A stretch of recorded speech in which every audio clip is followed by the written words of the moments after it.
আসসালামু আলাইকুম প্রিয় দর্শক। মুফতি আমির হামজার একটা নিউজ পড়লাম। তিনি এই আসন্ন জাতীয় সংসদ নির্বাচন নিয়ে খুবই একটা সেন্সিটিভ মন্তব্য করছেন। মন্তব্য বলতে তিনি আশাবাদ ব্যক্ত করতে পারেন। আমি তার নিউজটা আপনাদেরকে পড়ে শোনাবো। হয়তোবা আপনারা কিছুটা হলেও আন্দাজ করতে পারছেন যে শিরোনাম এবং থাম্বনেলের লেখাগুলো দেখে যে তিনি কী বলছেন সেটা বিস্তারিত আপনাদেরকে পড়ে শোনাবো। কিন্তু তার এই নিউজটা পড়ে আমার একটা গল্প মনে পড়ে গেল। গল্পও না ঠিক, আহসান আলী ভাদাইমা কৌতুক অভিনেতা, তার একটা কৌতুকের কথা মনে পড়ে গেল। দুই বন্ধু মিলে গেছে চাকরির ইন্টারভিউ দিতে।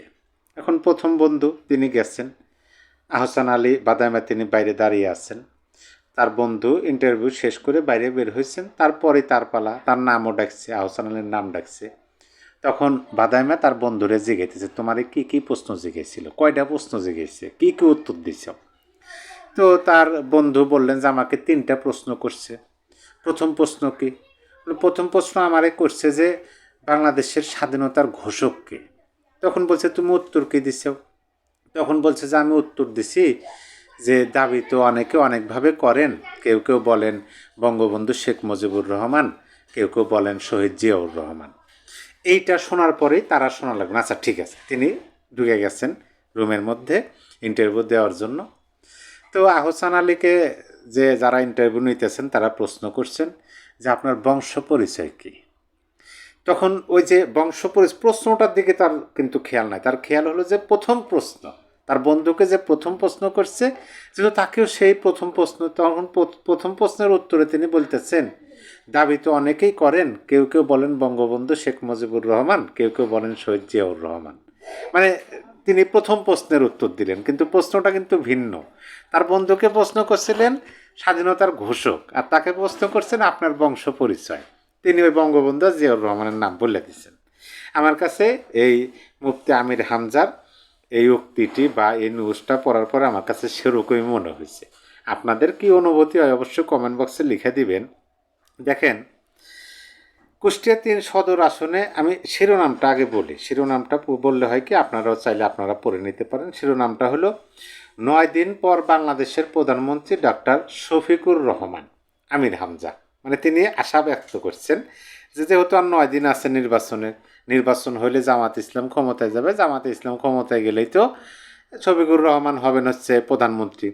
কিন্তু এখানে তিনি যে যুক্তিটা উপস্থাপন করছেন সেই যুক্তিটা খুব, কি বলবো, মর্মান্তিক বলবো না ইন্টারেস্টিং বলবো, আপনারাই বলেন। আমি একটু পড়ে শোনাই আপনাদেরকে। কুষ্টিয়া 3 সদর আসনে জামাতে ইসলামের মনোনীত প্রার্থী মুফতি আমির হামজা বলেছেন, আমাদের আমিরে জামাতের উপর মিথ্যা অপবাদ দিয়ে অ্যাকাউন্ট হ্যাক করে মেয়েদের চরিত্র হননের দুর্বিসন্ধি চালানো হয়েছে। আশা করছি আর 9 দিন সময় আছে। এই 9 দিন পর ইনশাল্লাহ বাংলাদেশের প্রধানমন্ত্রী আমিরে জামাত ডক্টর শফিকুর রহমান। এটাই পৃথিবীর ইতিহাস বলে। পৃথিবীর ইতিহাস আমির হামজাকে বলছে যে 9 দিন পরে তাদের আমির হবেন হচ্ছে, মানে জিন্দাওয়ালি হবেন হচ্ছে প্রধানমন্ত্রী। দেখেন তিনি যুক্তিটাকে উপস্থাপন করছে। আমির হামজা বলেন, এর আগে যার যার অ্যাকাউন্ট হ্যাক হয়েছিল, মিথ্যা কথা ছড়িয়েছিল যাদের নামে, আল্লাহ তাদের ক্ষমতায় বসিয়ে দিয়েছে। যেসব ষড়যন্ত্র বিরোধী দলের লোকেরা শুরু করেছে তাদেরকে বলবো 2009 সালের 15ই জানুয়ারি একটা অ্যাকাউন্ট হ্যাক হয়েছিল বারাক ওবামার। 20শে জানুয়ারি প্রেসিডেন্ট হয়েছিলেন, মানে 15ই জানুয়ারি বারাক ওবামার অ্যাকাউন্ট হ্যাক হয়েছে, 20শে জানুয়ারি বারাক ওবামা প্রেসিডেন্ট হয়েছেন। এরপর জো বাইডেনের অ্যাকাউন্ট হ্যাক হয়েছিল নির্বাচনের 7 দিন আগে। 7 দিন পরে আমেরিকার প্রেসিডেন্ট হয়েছিলেন তিনি। আমরাও চাচ্ছি আগামীতে দেখব ইনশাল্লাহ জামাতে ইসলামী আগামী রাষ্ট্র ক্ষমতায়। ডক্টর শফিকুর রহমান মানবিক একজন, যিনি সবার জন্য মায়া করে থাকেন। তার কাছে দল মত কোনো বিভেদ নেই, বর্ণ ধর্ম নেই, তার কাছে সবাই সমান। এরম একটা মানুষ ক্ষমতায় আসলে সবাই শান্তিতে থাকতে পারবে। এ কথাটা তিনি বলছেন, কত সুন্দর যুক্তি তিনি দিয়েছেন, তাই না? বারাক ওবামার সাথে তিনি তুলনা করলেন, তারপরে জো বাইডেনের সাথে তুলনা করলেন, নারীদের নিয়ে তিনি কিছু কথা বলছেন। দেখেন আপনাদেরকে একটু বলি। নারীদের নিয়ে তিনি বলছেন যে মেয়েরা যেন বাড়িতে বসে সম্মানজনক কাজ করতে পারে, তারা যেন নিরাপত্তার সাথে নিরাপদে কিছু টাকা আয় করে সংসারে হাল ধরতে পারে। হস্তশিল্পের কিছু কাজ আছে, এগুলো আমরা শিখিয়ে আপনাদের আয়ের ব্যবস্থা করে দেব। এটা আমরা বাস্তবে করিয়ে দেখিয়ে দেব। প্রত্যেকের যদি সম্মানজনক কাজ হয়, প্রতি মাসে অন্তত চলার মতো যদি টাকা পায়, তাহলে কেউ কি আগুনের শয়তানের ধরার সুযোগ দেবেন? আমরা এই ব্যবস্থা করতে যাচ্ছি, এজন্য আমাদের সাথে রাখতে চাই, আপনাদের সাথে রাখতে চাই। মানে মেয়েদেরকে হস্তশিল্প শেখাবেন, মানে যেটাকে বলে যে নকশি কাঁথা, সেলাই বা আরও দর্জির কাম, এগুলা শিখাবেন। মানে যা লেখাপড়া করার দরকার নেই, সকল মেয়েকে হস্তশিল্প শিখাই দেবে। ন্যূনতম মানে কিছু আয়ের উৎস করে দেবে, সংসারে যেন হাল ধরতে পারে। এটা হলো এই কি বলে যে ওই কি, আমি নামটা ভুলে গেলাম, তামিলনাড়ুর একজন নায়িকার যিনি কি বলে ক্রাশ, তিনি নারীদেরকে এইভাবে সম্মান ফিরে দেওয়ার চিন্তা ভাবনা করতেছেন। মানে কি বলে অস্বাভাবিক সুন্দর পরিকল্পনা তাদের। তারপরে দেখেন তিনি বলছেন 4-5টা দিন কষ্ট করেন, আল্লাহ যদি ইচ্ছা হয় তাহলে আমরা সামনে শান্তির সূর্য দেখতে পাবো। আমাদের সময়টা যদি কাজে লাগাতে ব্যর্থ হই, তাহলে আমাদের সারা জীবন আফসোস করা লাগবে। এটা কিন্তু সত্য কথা বলছে।